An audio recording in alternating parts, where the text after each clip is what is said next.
Es un gusto saludarlos en Vértice Internacional. Soy Rina Musali y ya estamos listos para presentarles un nuevo programa sobre la Conferencia de Naciones Unidas en materia de biodiversidad que tiene lugar en Cancún. El día de hoy tenemos la oportunidad de analizar el desequilibrio ecológico planetario, así como la pérdida acelerada de la biodiversidad, las metas y los pendientes para el cumplimiento de las metas de Aichi hacia el 2020 en materia de biodiversidad, así como el posicionamiento que tiene México como un país megadiverso. En la segunda parte de este programa les presentamos las actividades internacionales más relevantes del Congreso de la Unión, así como notas migratorias y fronterizas con respecto al tema del medio ambiente. Soy Rina Musali y les pido que me acompañen.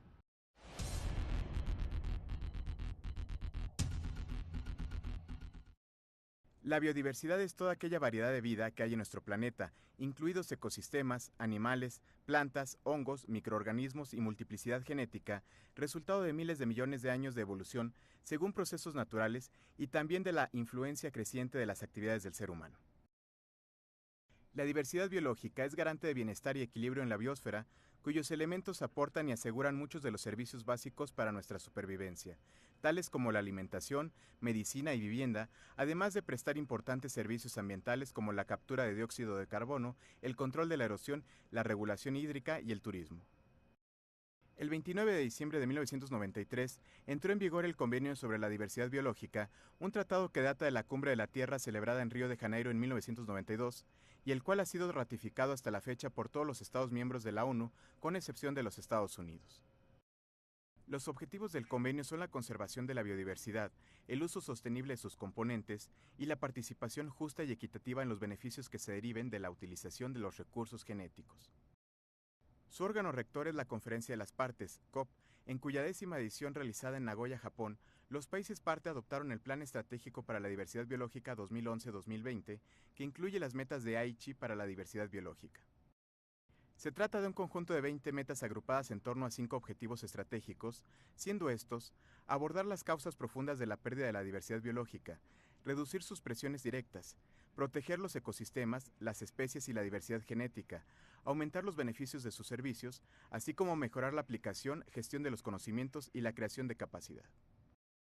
Del 4 al 17 de diciembre de 2016, correspondió a Cancún, México, ser sede de la 13ª reunión de la COP, bajo el lema Integrando la biodiversidad para el bienestar.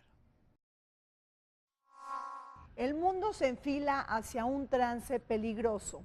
La crisis económica, ambiental, climática y también alimentaria nos están llevando a una pérdida acelerada de la biodiversidad. Es decir, bajo amenaza se encuentra la variedad de vida que podemos tocar en las plantas, los animales, las especies y los ecosistemas que se dejan mostrar con diferentes formas y comportamientos.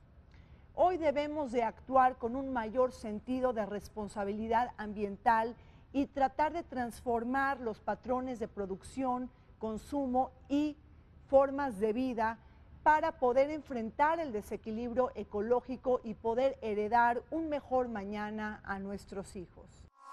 Luis Manuel, la COP13 de biodiversidad en Cancún confecciona un fuerte mensaje político: detener la pérdida de la biodiversidad, o bien, por el contrario, nos vamos a enfrentar con graves consecuencias para la salud del planeta. ¿Qué piensas de esto?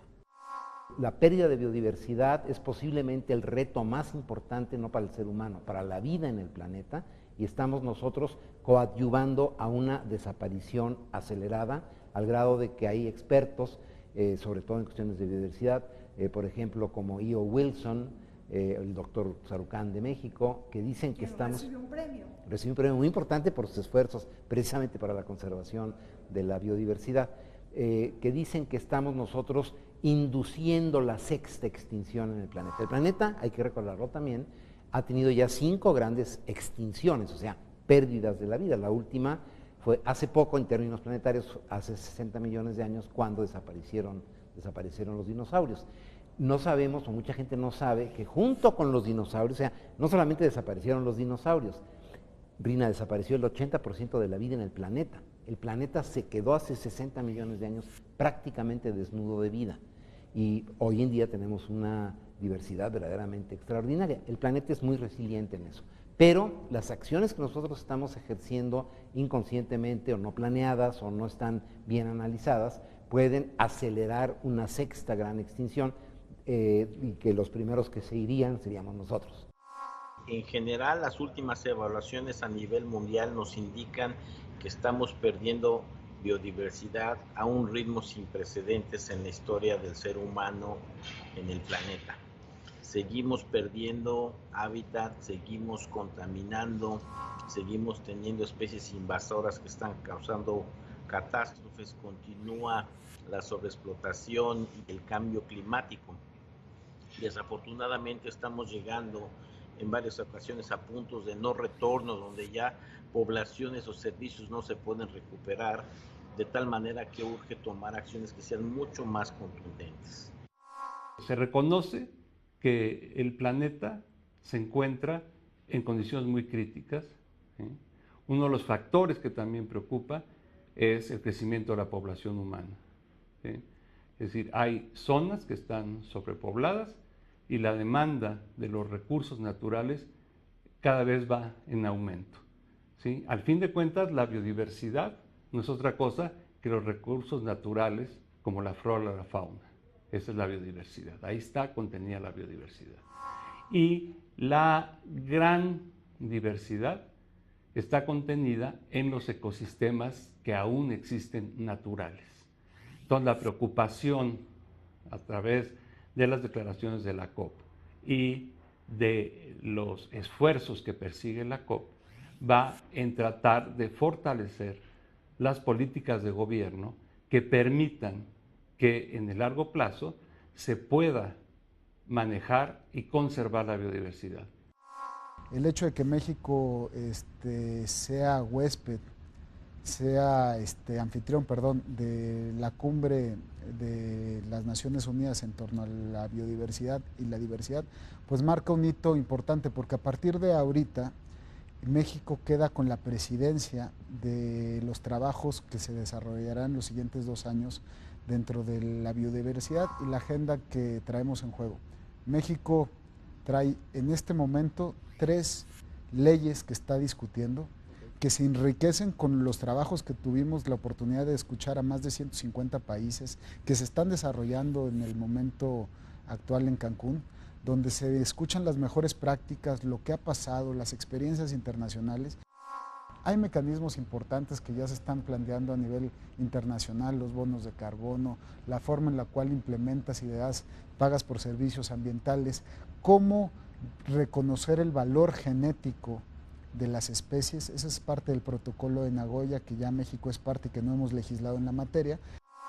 Bajo la consigna de atender la conservación del planeta y contar con una hoja de ruta y marco de acción a nivel internacional, México ha sido país anfitrión de una serie de negociaciones multilaterales y acuerdos de diplomacia ambiental para conservar la riqueza natural del planeta.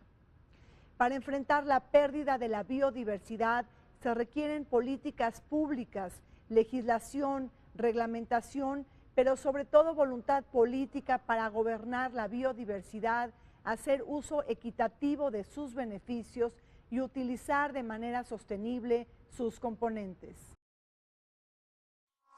Uno de los grandes temas que se fijó México para la COP era precisamente la transversalidad de la biodiversidad. Cómo darle valor a esa biodiversidad, cómo hacer que el medio ambiente, el cuidar la biodiversidad, tenga sentido también desde el punto de vista económico y sustentable para los pueblos originarios, es decir, cómo le podemos generar un beneficio y que no encuentren un incentivo mayor en ir depredando zonas para convertirlas a, digamos, campos de cultivo o ganaderos, que sí generan un beneficio a corto plazo, pero a largo plazo son insostenibles y hace que pues prácticamente la riqueza que arrancan en este momento estas generaciones se la roban a nuestras futuras generaciones de una manera irreparable. Entonces tenemos una responsabilidad global, número uno, pero también tenemos una responsabilidad como seres humanos con nuestros hijos, no acabarles el sustento. La variedad en los seres vivos. Esa variedad es uno de los secretos de la naturaleza que le dan fortaleza a la vida. Cuando tienes, por ejemplo, un bosque con el mismo tipo de pinos, como los canadienses o los estadounidenses, llega una plaga y acaba con todo el bosque. Cuando tienes una sola especie de gallinas, por ejemplo, la Newcastle, la gallina blanca que todos conocemos, en estas granjas de huevo enormes, ¿verdad?, que todas son la misma especie, a una le da gripa y mata a todas las demás. Cuando tú tienes diversidad, como en las selvas, como en el campo, que no tienes gallinas todas igualititas, etcétera, esa diversidad te da fortaleza. Y eso es lo que tenemos que procurar los seres humanos, no perder esa fortaleza de la naturaleza. Con un capital natural en deterioro es que el reto de la implementación y de la acción se vuelve impostergable. Precisamente en la 13ª Conferencia de Naciones Unidas sobre Biodiversidad, la llamada COP13, se espera que las 4 carteras, agrícola, forestal, pesquera y turística, rectifiquen su paso e incluyan dentro de sus políticas públicas, programas y planes sectoriales los criterios para la conservación de la diversidad biológica. Por primera vez, los ministros responsables de estos 4 sectores productivos de los países miembros del Convenio sobre la Diversidad Biológica se incorporan a los trabajos para tomar decisiones coordinadas a propósito de proteger la variedad de las formas de vida y el derecho de los ecosistemas y especies a permanecer en el planeta. Y esa es la convocatoria novedosa de México. Por primera vez no es una COP de biólogos que estudian la velocidad reproductiva del mosquito anófeles en los charcos de Chiapas, sino que se invita a los que están interactuando con la biodiversidad. Los agricultores de Michoacán que están tumbando bosque de pinos para sembrar aguacate, y con todo el derecho del mundo. Ellos, un aguacate, un árbol de aguacate les da 10 veces más que un pino, ¿no? Los que están modificando la selva en Chiapas por motivos turísticos, en fin, ¿no? ¿Cómo compaginar la pesca, la sobrepesca? Es un problema muy grave que tenemos. Entonces, ¿cómo vamos a incorporar a esos sectores, al agricultor que está haciendo eso, dentro del concepto de conservación de la biodiversidad? Por primera vez en la historia de este convenio, en más de casi 25 años, tenemos por primera vez que el segmento es antes, y tuvimos a secretarios del Gabinete de México al frente de las mesas de discusión. Tuvimos al secretario Calzada, al secretario de la de Madrid, por supuesto, el secretario Paquiano presidiendo la plenaria, y en las mesas temáticas a los secretarios que invitaron a otros secretarios de otras partes del mundo a compartir experiencias de cómo sí es posible integrar la biodiversidad, la conservación y el uso sustentable dentro de las actividades cotidianas de los sectores productivos. En pocas palabras, no saques más de lo que debes de mantener la productividad de ese ecosistema con el recurso natural que tú estás extrayendo, ¿no? Entonces, tienes que hacer realmente un esfuerzo, por ejemplo, en el caso de la pesca, de políticas muy claras y planes de manejo para zonas de pesca en donde esté muy bien definido qué se extrae, cómo se extrae y cuánto se extrae, ¿sí? Viendo en el largo plazo y viendo en las generaciones venideras, ¿no? Existen muchos factores que nos están llevando a la pérdida acelerada de la biodiversidad. Por ejemplo, cuando transformamos los bosques, las selvas y los pastizales en campos agrícolas y ganaderos, o bien cuando construimos presas, carreteras y complejos de infraestructura, también estamos contribuyendo a la destrucción de los hábitats, las especies y los ecosistemas. Y es que el capitalismo desenfrenado, la carrera de la sobreexplotación, la compleja urbanización, así como las actividades industriales, petroleras y extractivas sumadas a los efectos adversos del cambio climático, nos están llevando a excedernos de nuestros límites planetarios. El crecimiento desmedido de la industrialización, el crecimiento de los ejes de población sin control, han hecho y han empezado a devastar a un ritmo como no ha pasado en toda la historia del planeta, acelerado. Hemos perdido mucha de la biodiversidad que ya teníamos. Y es importante porque nuestra vida misma está sustentada en el ciclo de la vida. Es decir, si empezamos a perder esa biodiversidad, poco a poco se empiezan a extinguir otras especies que después impactan de manera negativa en nuestra forma productiva. Es decir, empezamos a ver que la polinización empieza a decrecer, entonces al rato tenemos menos oportunidad de explotar nuestra tierra para consumo o para subsistencia. Tenemos que ser responsables con la forma en la cual manejemos nuestras áreas de pesca, porque poco a poco pues también la hemos devastado por no llevar un control. Siempre que hay una actividad humana, hay un impacto en la biodiversidad y normalmente ese impacto es desde muy fuerte hasta regular, casi nunca es mínimo, ¿sí?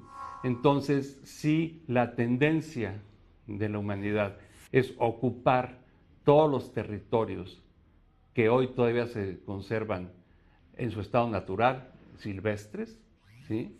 Entonces es inevitable la pérdida de la biodiversidad. ¿Cómo alcanzar la gobernanza en materia de biodiversidad cuando estamos enfrentando un capitalismo sumamente desenfrenado, desregulado, que de alguna manera no permite que se impongan los intereses del bien colectivo sobre los intereses políticos y económicos? Con la información y la sensibilización de la sociedad a través de una educación útil, no una educación, digamos, que sea muy ideológica, que esté muy desligada de la verdad científica. Nosotros tenemos que saber que dependemos de la biodiversidad. Toda la vida no humana del planeta no nos necesita para nada. Las ballenas estarían mucho más contentas sin nosotros. El murciélago, ¿no? Mucho más contento, el jaguar. ¿Sí?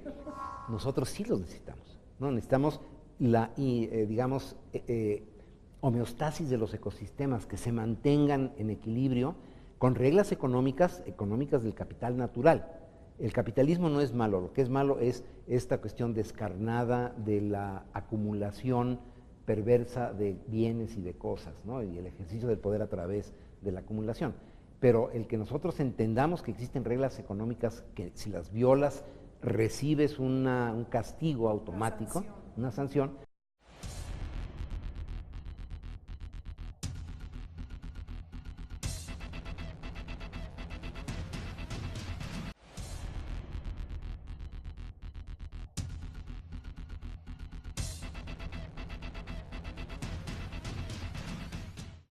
El año 2015 fue un año muy importante para los temas de la Agenda del Desarrollo Global.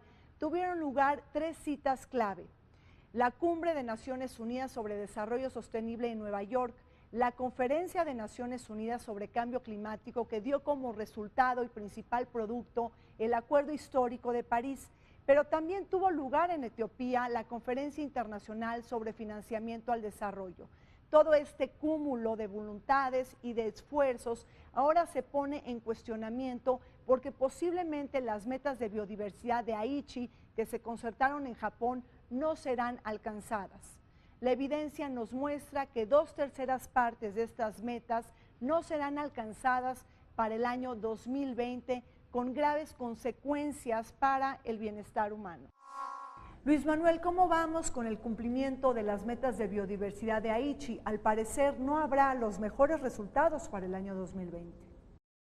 Estamos en el planeta deficitarios y el presidente de la convención precisamente de Aichi dijo que las calificaciones no son buenas, o sea, vamos retrasados, vamos a la mitad de lo que deberíamos haber alcanzado.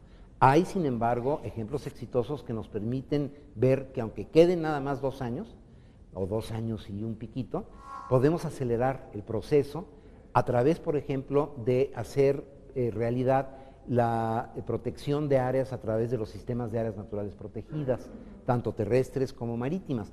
Una cosa que nos debe llenar de orgullo. Es una meta específica de Aichi. Exactamente. El 10% del área marítima de cualquier nación que quede bajo un sistema de protección de área natural protegida, y el 17% de la terrestre. México ya alcanzó la terrestre. Hay un plan estratégico en Naciones Unidas para cumplir con 20 metas al 2020. Estas evaluaciones nos indican que al ritmo que vamos no las vamos a cumplir.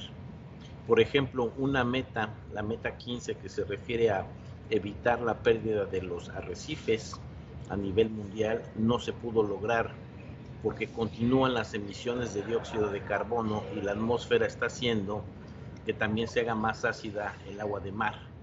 Y el agua de mar lo que está haciendo es disolver el carbonato de calcio del que se forman los corales, por ejemplo. Es un dato así muy preciso de cómo no estamos avanzando y necesitamos tomar medidas urgentes, ¿no?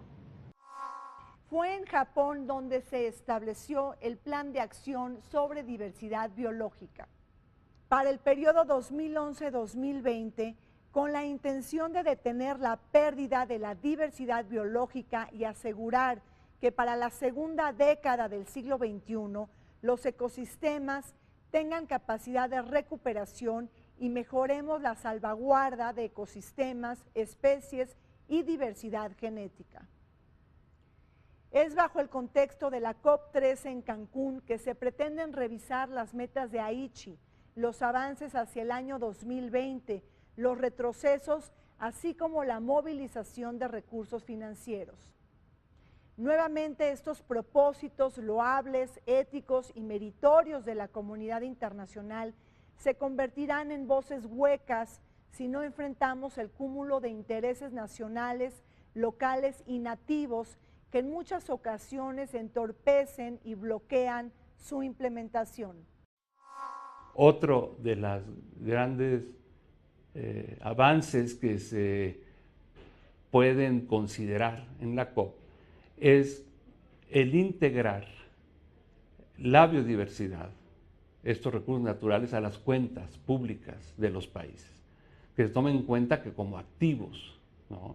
Y que si se va deteriorando se van perdiendo recursos económicos de la biodiversidad, hoy traducida en términos económicos, ¿sí? Es un valor que hay países que la poseen, como es el nuestro, pero hay países que no la poseen, ¿sí?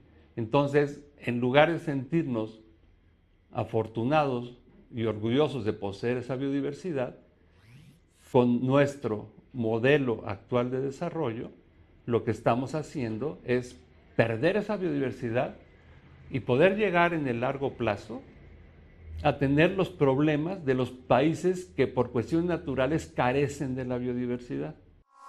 Siendo América Latina y la región del Caribe la zona con mayor diversidad biológica del mundo, ¿cómo está progresando frente al cumplimiento de las metas de biodiversidad de Aichi? Según el informe del Programa de Naciones Unidas sobre el Medio Ambiente, se reporta que la región muestra avances en 13 de las 20 metas de Aichi, mientras que en 6 no hay progreso.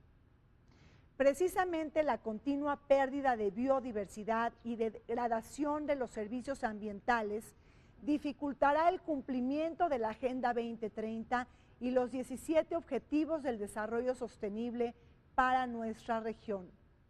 La mitigación de la pobreza, los propósitos establecidos en materia de salud humana y la seguridad alimentaria están en puntos críticos. Hay países que se consideran extremadamente pobres, pero que tuvieron biodiversidad, como es el caso de Haití. Haití fue devastado completamente para construir barcos en los siglos XVIII, XIX. Todo su bosque se utilizó para la flota francesa y producir azúcar a través de la caña de azúcar. Entonces, fue una deforestación absoluta, ¿sí? Y por eso los problemas de pobreza. No tienen alternativas, no tienen recursos naturales, ¿sí? Entonces, destruir los recursos naturales, destruir particularmente la flora y la fauna, los ecosistemas naturales, es conducir a un país hacia la pobreza extrema. En los servicios que nos da, muy poca gente relaciona, ¿no?, el cuidado del águila real o el cuidado de las tortugas o del jaguar con dinero, porque hemos sido educados que el dinero y la naturaleza no se llevan, lo cual es un error, se llevan perfectamente bien. Te voy a dar un ejemplo. Existe un murciélaguito lindísimo que se llama el murciélago sicón. Ese murciélago sicón es el único que poliniza, bueno, junto con otro, pero el principal polinizador de los agaves en México. México es el origen biológico de los agaves. Y ese murciélaguito permite que nosotros podamos producir mezcal, tequila y pulque.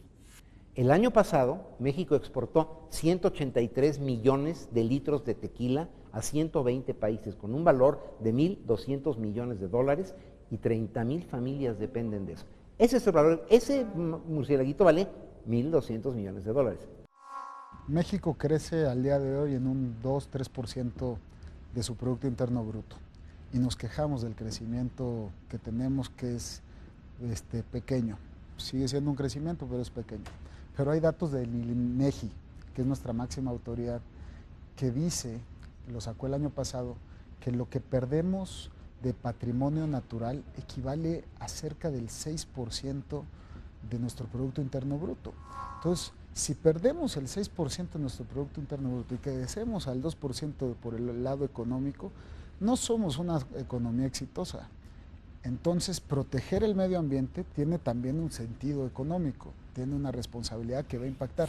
Y de manera que podamos transmitir esto a los grandes, al público, pero sobre todo a los grandes generadores de la política económica, pues la idea es hacerles entender que una economía verde es una economía exitosa. Y es muchísimo más caro tratar de restaurar o reconstruir que favorecer la conservación y aumentar incluso la producción. Se puede. Un país con la gran diversidad biológica que tiene como México debe de aprovechar este activo de una manera mucho más inteligente, principalmente en beneficio de las comunidades locales y los grupos indígenas. Dentro de las metas de Aichi se establecen una serie de medidas para compensar, reducir las presiones, así como para mejorar la situación de la biodiversidad del planeta. Sin embargo, dentro de estas metas hay una interesante y muy importante que está relacionada con la idea de reconocer el patrimonio, el conocimiento y las innovaciones, así como las prácticas tradicionales de las comunidades indígenas. Y es que es importante entender que para muchas civilizaciones del mundo, los fenómenos naturales tienen un significado religioso y espiritual, y el equilibrio de la madre tierra, así como de la biodiversidad, de esto depende su vida milenaria.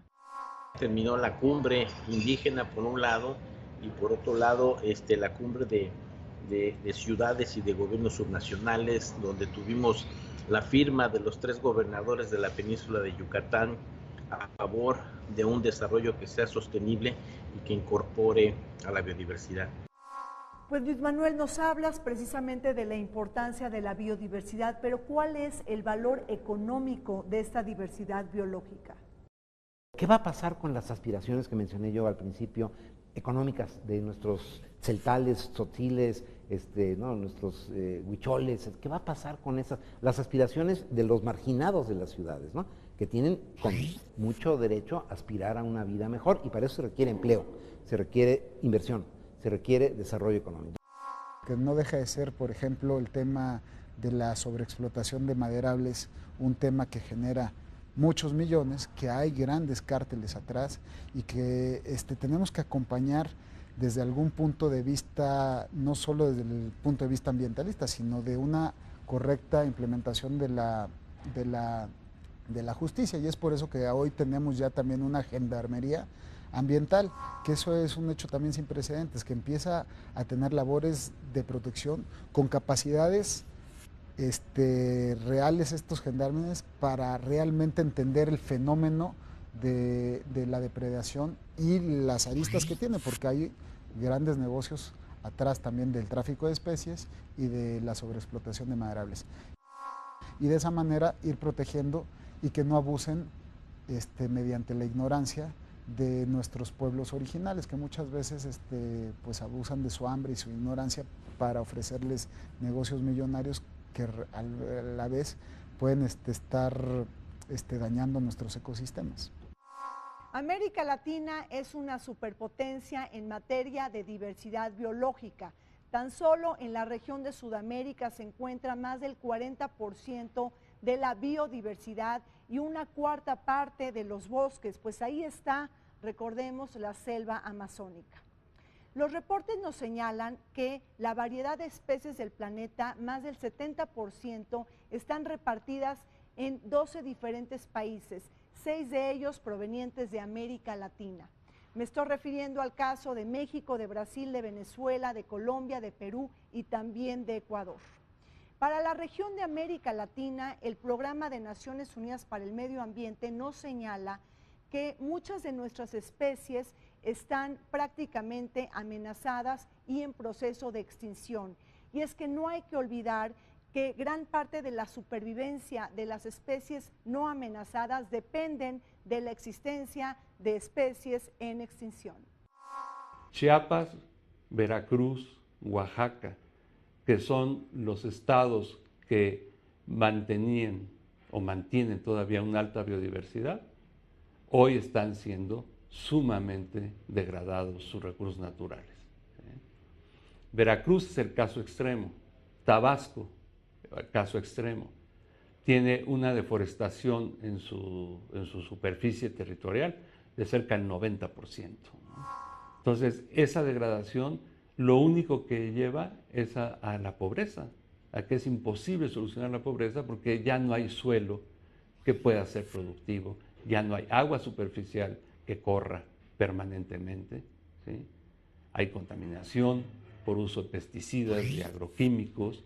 Entonces se lleva en las cuestiones a un extremo y no hay ningún ecosistema que permita que esos recursos naturales se mantengan. En el medio ambiente solo hay un patrimonio que es nuestro planeta y México tiene una responsabilidad global importantísima en el tema de la biodiversidad. México es uno de los 5 países que se consideran megadiversos. El tercer país con más importancia en temas de biodiversidad. En nuestro territorio nacional tenemos todos los medios ambientes, todos los climas. Tenemos desierto, tenemos área tropical, tenemos las altas montañas, tenemos áreas boscosas y se dan condiciones que son óptimas para el desarrollo de la vida biológica. Tenemos muchas especies que son nativas y endémicas de nuestro mundo, están aquí en nuestro país. México es un país mayoritariamente árido. Tenemos nuestra parte maravillosa del sureste, las selvas, Chimalapa, Suspanapa, Chiapas, etc.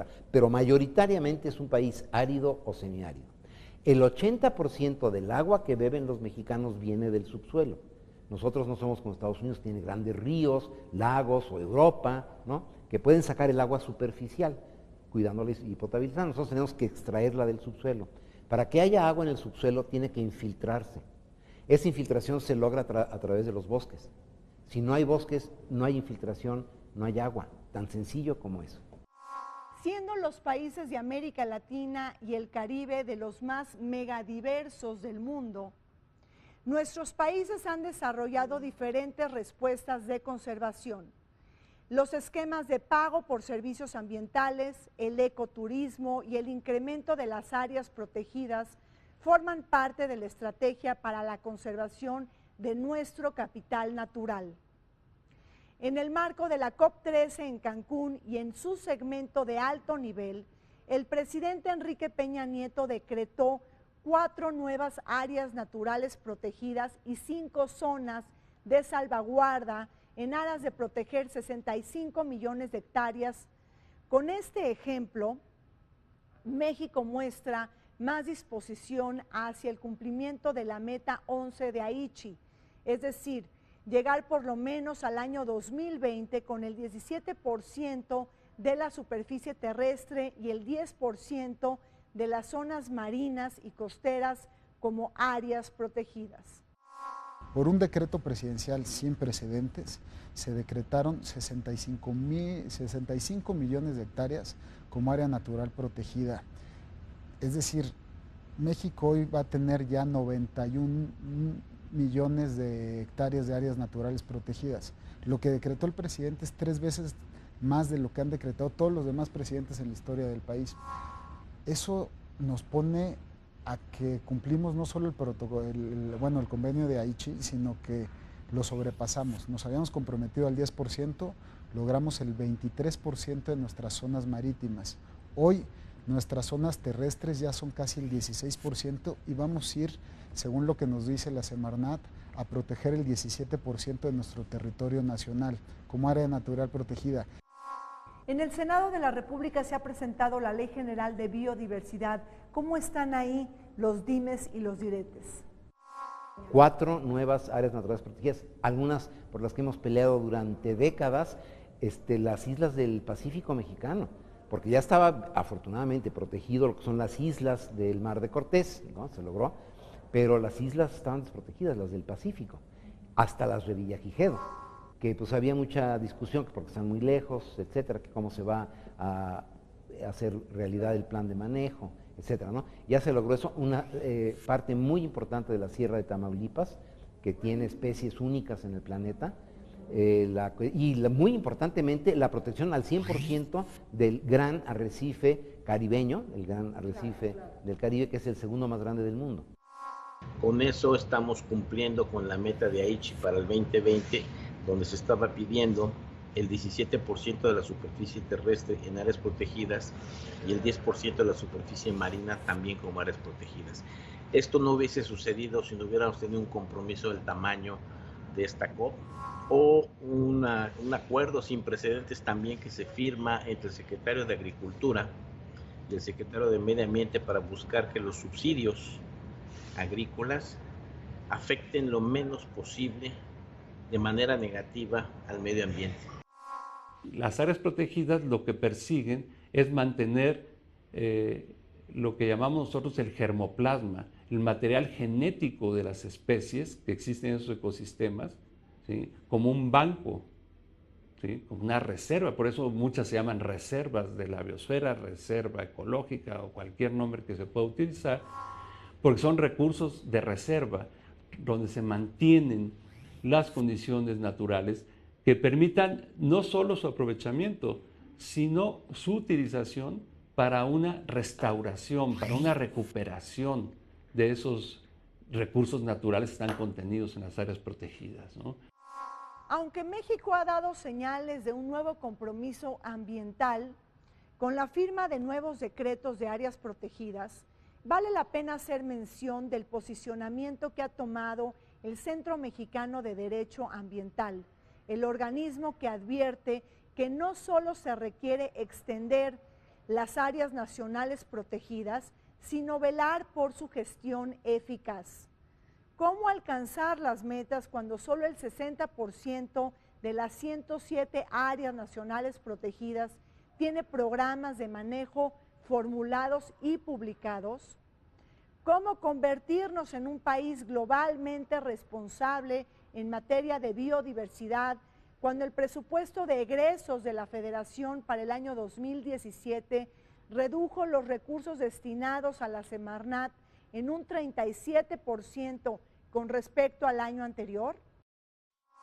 Esa de protección permite que no se sobreexplote, permite que haya planes de manejo, permite que haya conservación de la naturaleza, la flora, la fauna, pero sobre todo le genera un patrimonio de biodiversidad al país y hace un hecho histórico. Por el otro lado, y coincido claramente con las críticas, sí necesitamos tener una buena gestión de las áreas naturales protegidas. Dentro de las restricciones presupuestales que tenemos en el país, se ha castigado realmente al sector medioambiental.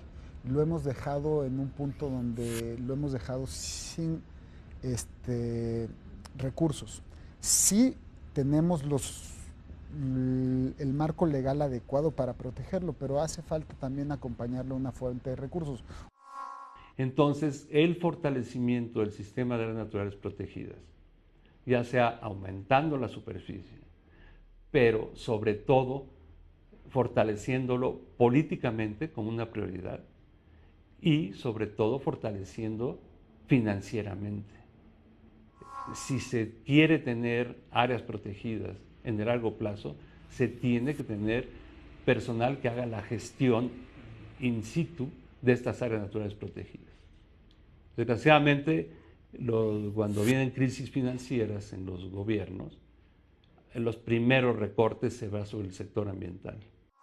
La propuesta que está haciendo México de integración es que efectivamente no es suficiente solo con que el gobierno decrete las cosas y que sucedan de manera automática.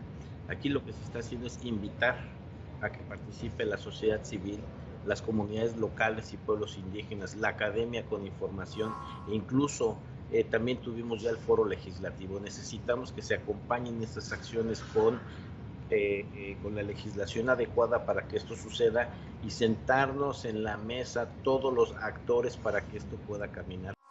Soy convencido de que cuando tengamos ciudadanía ambiental, o sea, que 50% más uno de los mexicanos nos comprometamos, nos involucremos, no se trata de ser ahí un gurú en la selva, ¿no?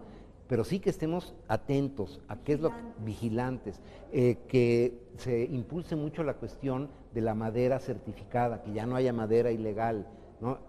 Cuando tú tocas los bolsillos, sean narcotraficantes, sean talamontes, etcétera, cuando les aprietas la cuestión económica es cuando reaccionan, y eso lo logran los ciudadanos cuando presionan a sus políticos, a sus representantes. Yo les decía ahora ahí en la COP, bueno, necesitamos involucrar a la parte legislativa, ¿no? Porque hay una cantidad enorme de cosas que tienen que reformarse, tienen que adecuarse, que pasan necesariamente por el legislativo, y que hay desinterés, como tú dices, hay muchas veces simple apatía, ¿no? Y desconocimiento. México está enfrentando una severa crisis ambiental. Especies como la vaquita marina, el águila real y también la mariposa monarca han visto sufrir un decremento en sus poblaciones y tampoco hemos podido recuperar especies en peligro de extinción. Por otro lado, es importante dejar claro que México se ha convertido en un país mortífero a la hora de defender los derechos de los activistas medioambientales. El organismo Global Witness ha señalado que en el año 2015 se cometieron 185 asesinatos de aquellas personas que han buscado defender sus tierras, sus bosques y sus ríos frente a los intereses económicos y políticos de las empresas transnacionales. Como ejemplo tenemos ahí el caso muy emblemático de la hondureña Berta Cáceres, quien ha recibido el premio póstumo por parte del Programa de Naciones Unidas de Medio Ambiente. La Ley General de Vida Silvestre debe de ser reformada, tiene huecos muy importantes y tiene algunas cuestiones que son nebulosas todavía, que están, que tienen no bien definidas. Te voy a dar un ejemplo. Con una buena intención, con un, propósito de proteger la biodiversidad, en la ley actual se prohíbe cualquier actividad donde hay manglar, cualquier actividad. Eso implicó que para todos nuestros compatriotas que tienen litoral, los oaxaqueños, nuestros hermanos chiapanecos, Michoacán, en el Pacífico, etcétera, o si quieres en Tamaulipas, en Tabasco, etcétera, que tienen manglar, tienen litoral, tienen playa y viven en la pobreza, les dijimos efectivamente, ni modo Margarito, te quedas pobre y te mueres. Aquí, inversión turística no va a haber. Y la inversión en los litorales fundamentalmente es turística, ¿no? Es además una industria sin chimeneas que cuando lo haces bien lo puedes hacer verdaderamente espectacular. A través de una ley general tienes concurrencia y ahí los tres órganos de gobierno, el federal, el estatal, el municipal, pero también los organismos tienen una ley macro, entonces sería intentar traer la Ley General de Vida Silvestre, abrogarla, pero no desaparecer sus conceptos, traerlos íntegros a la nueva Ley General de Biodiversidad. El protocolo de Nagoya, que México es firmante, pero aún no ha regulado, empezarlo a regular para darle certeza a nuestra riqueza genética y actualizar ciertos conceptos como irnos a un concepto que hoy se maneja, que es el de la bioética de manejo. Es decir, la actitud que tiene el ser humano, no solo hacia los seres vivientes, sino a los ecosistemas en los cuales se desarrolla esta vida biológica. Entonces, es un concepto mucho más avanzado de protección, ya no solo a los órganos vivientes, sino a los ecosistemas que lo nutren. El llamado a todos nuestros compañeros de la legislatura, que también lo pongamos como tema central para el siguiente periodo legislativo, el sacar la Ley General de Biodiversidad, la Ley General de Desarrollo Forestal Sustentable y la Ley de Aguas, que son los organismos, los instrumentos que nos hacen falta para realmente darle seguridad a nuestro medio ambiente. Necesitamos no nada más reconocer que las cosas están mal, sino de veras que haya compromiso y recursos financieros y voluntad política para que las cosas se muevan en el sentido correcto. Y yo creo que el Congreso tiene mucho que hacer en ese sentido, con respecto sobre todo a los presupuestos y a al fomento de la transversalidad que se persigue, ¿no? Que se vuelva en realmente las cuestiones de conservación y uso de la biodiversidad se conviertan en políticas de Estado, en una política pública que permita que en el largo plazo se consolide esto, tanto en la interiorización de todo esto bueno y malo que ha traído nuestro desarrollo en toda la sociedad, pero sobre todo en los tomadores de decisiones.